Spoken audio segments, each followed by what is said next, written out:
যেমন গাছ তেমনি ফল কথাটা সর্বক্ষেত্রেই সত্য নয়। যেমন বিশাল বটবৃক্ষের ফল হয় খুব ছোট এবং মানুষের জন্য অখাদ্য, আবার একটি ছোট্ট কাঁঠাল কিংবা আঙুর গাছেও যেই সব ফল হয় তা যেমনি সুস্বাদু তেমনি সুস্বাস্থ্যকর। কিন্তু তাই বলে মানুষের ক্ষেত্রেও যে এমনটি ঘটবে তার কোনো মানেই নেই। বরং এর উল্টোটাই হয়ে থাকে প্রায় ক্ষেত্রে। লক্ষ্য করলে দেখা যাবে যেমন পিতা তেমন তার পুত্র হয়ে থাকে। ব্যতিক্রম যে আদৌ নেই তা নয়, কিন্তু সাঈদ বলে কথা। হজরত ইবনু জায়েদ রাদিয়াল্লাহু তাআলা আনহা, তিনি তো ছিলেন সেই সৌভাগ্যবান বিরল পুরুষ। তিনি হজরত উমর রাদিয়াল্লাহু তাআলা আনহার বোন ফাতিমার স্বামী ছিলেন এবং দুজনেই ইসলাম গ্রহণ করেন উমরের আগেই, যখন রাসূল সাল্লাল্লাহু আলাইহি সাল্লাম সবেমাত্র ইসলামের দাওয়াত দেওয়া শুরু করেছিলেন। সেই ইসলামের প্রথম ভাগেই তিনি ইসলাম গ্রহণ করেছিলেন। সাঈদ এবং স্ত্রী ফাতিমা ইসলাম কবুল করেছেন। তাদের চোখ থেকে জমাট অন্ধকার সরে গিয়ে সূর্যের সোনালি রৌদ্র চিকচিক করছে। বুক ভরে নিচ্ছেন তারা ঈমানের শীতল বাতাস। চারপাশ ঘিরে আছে কেবল কল্যাণের নিয়ামত। কিন্তু অন্যদের মতো ইসলাম গ্রহণের কারণে তাদের উপর নেমে এলো নির্যাতনের স্টিম রোলার। দলিত মথিত হন তারা, শরীর নেমে এসে ব্যথা ভরা অবসাদ। কিন্তু মন সাগরে দোলা দিয়ে যায় তখনও অন্য এক সাহসের ঢেউ। প্রচণ্ড কষ্টের মধ্যেও অনুভব করেন তারা হৃদয়ে এক অপার্থিব আরাম। সেই প্রশান্তি, সেই আরাম আর নেই। সাহসের নাম ঈমান। হযরত ওমর রাদিয়াল্লাহু তাআলা আনহু তখনও তিনি স্পর্শ করেননি আলোকিত পর্বত। তখনও তিনি বঞ্চিত জ্যোৎস্নার দ্যুতিত থেকে। তখনও তিনি দূরে বহুদূরে প্রশান্তির বৃষ্টি থেকে। বরং তখনও তিনি ঠাঠার রৌদ্রের ভেতরে কেবলই ছুটেছে বেড়াচ্ছেন তৃষ্ণার পানির খোঁজে। সেই পরিস্থিতিতে ওমরের জীবনে কি বিস্ময়কর পরিবর্তন ঘটে গেল মুহূর্তের মধ্যেই। ওই ভগ্নিপতি সাঈদ আর বোন ফাতিমার কারণে তিনি গোসল করে নিলেন ঈমানের পবিত্র ঝর্ণাধারায়। ঈমান গ্রহণের পর আগে সেই উমর রাদিয়াল্লাহু তাআলা আনহু কোনো উমরেই পরিণত হয়েছিলেন, সে কথা তো লেখাই আছে ইতিহাসের পাতায় পাতায়।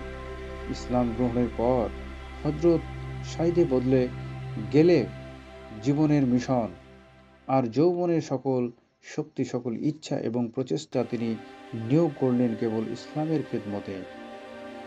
সেখানে কোনো অলসতা ছিল না, ছিল না কোনো ক্লান্তির ছাপ। কেবল আজ আর কাজ, কেবল চেষ্টার পর চেষ্টা।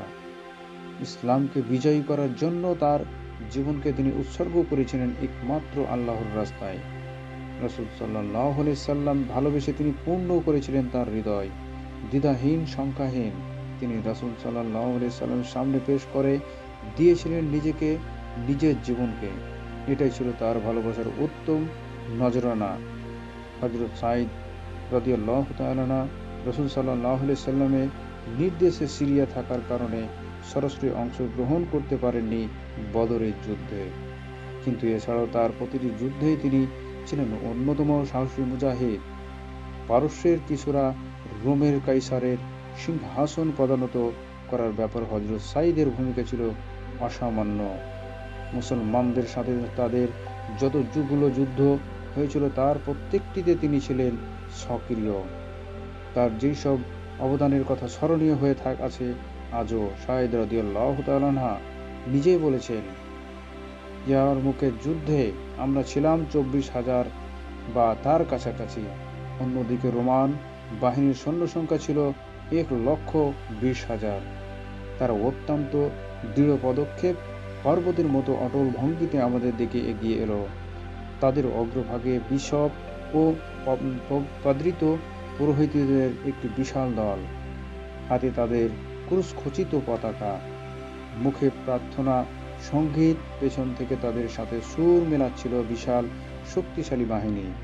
তাদের সেই সম্মিলিত কণ্ঠস্বর তখন মেঘের গর্জনের মতো ধ্বনিত প্রতিধ্বনিত হয়ে ফিরছিল। রোমান বাহিনীর এই ভয়াবহ দৃশ্য দেখছেন মুসলিম বাহিনী। রোমান বাহিনীর সংখ্যা ছিল বিপুল। এই দৃশ্য দেখে মুসলিম বাহিনী কিছুটা ঘাবড়ে গেলেন। সেনাপতি আবু উবাইদা তিনি বিষয়টি বুঝতে পারলেন, সাথে সাথে উঠে দাঁড়ালেন এবং মুসলিম বাহিনীকে উজ্জীবিত করার জন্য বললেন, হে আল্লাহর বান্দারা, ধৈর্য ধারণ করো। ধৈর্য হলো কুফরি থেকে মুক্তির পথ। ধৈর্য হলো আল্লাহর রিজামন্দির হাসিরের পথ এবং যাবতীয় লজ্জা এবং অপমান প্রতিরোধক।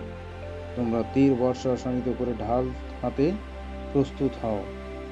হৃদয় আল্লাহর জিকির ছাড়া অন্য সকল চিন্তা থেকে বিরত থাকো। সময় হলে আমি তোমাদের যুদ্ধের জন্য নির্দেশ দেব ইনশাআল্লাহ। মুসলিম বাহিনীর ভেতর থেকে একজন বেরিয়ে আবু উবাইদাকে বললেন, আমি সিদ্ধান্ত নিয়েছি এই মুহূর্তে আমি কুরবানি করব।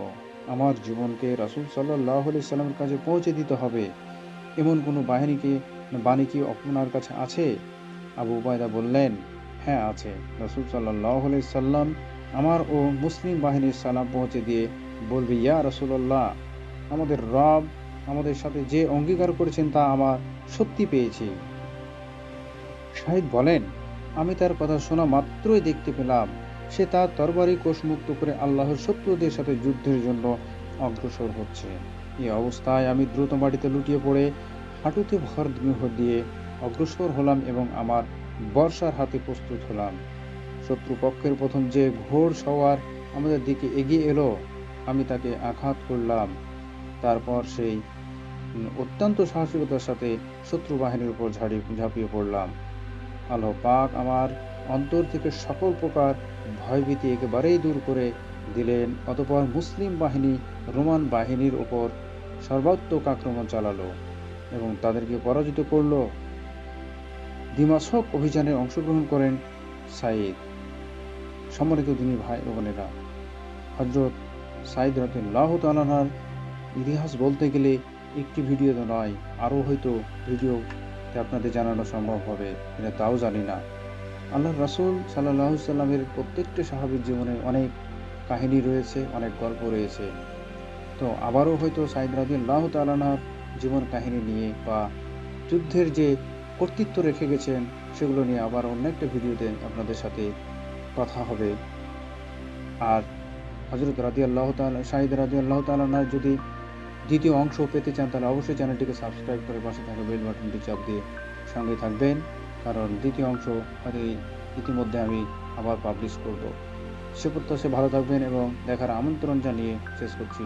আসসালামু আলাইকুম ওয়া রাহমাতুল্লাহি ওয়া বারাকাতুহু।